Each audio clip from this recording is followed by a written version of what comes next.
Eli Crane, a Navy SEAL, a former Navy SEAL and entrepreneur, co-owns Bottle Breacher with his wife, Jen, who's also here with us. Wave.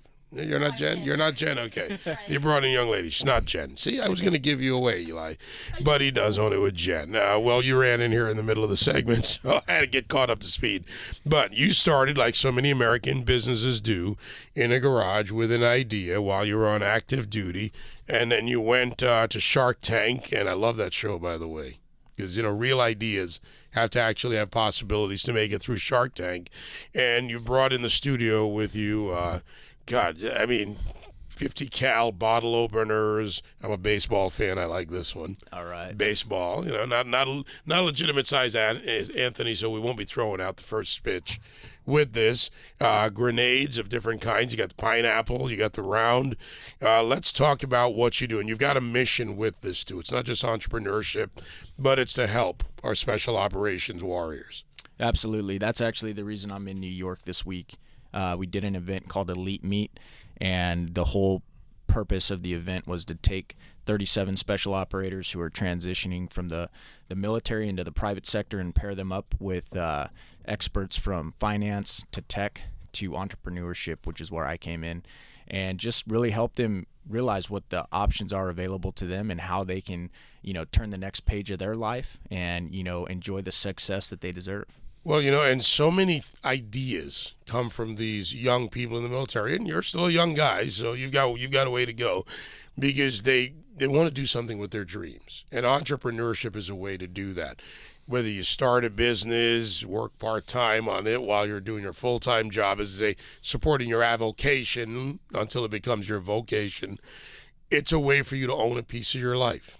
Absolutely, and there's one of the coolest things about being an entrepreneur is there's so much freedom in it, and it's so challenging, which a lot of, especially guys coming out of the special operations community, really need, And the other thing that I found is that by running your own business, you're able to have a new mission of your own, and a lot of times you can support nonprofits, you can do the types of things that I do and help your brothers find jobs, and just a bunch of different stuff. And so it's been so cool that I've gotten to do this, and I feel completely blessed to be here. There's an aspect of this I'd ask you about, Eli, and that is the type of person, the training that's involved to become a special operations person, to work whatever you're a SEAL, you're a Ranger, different mission sets, different reasons, but whatever it is, the mentality that goes with that, of being someone who has to think independently, make decisions even within a unit environment, but go out in life and you want to achieve, you want a new challenge, a new mission.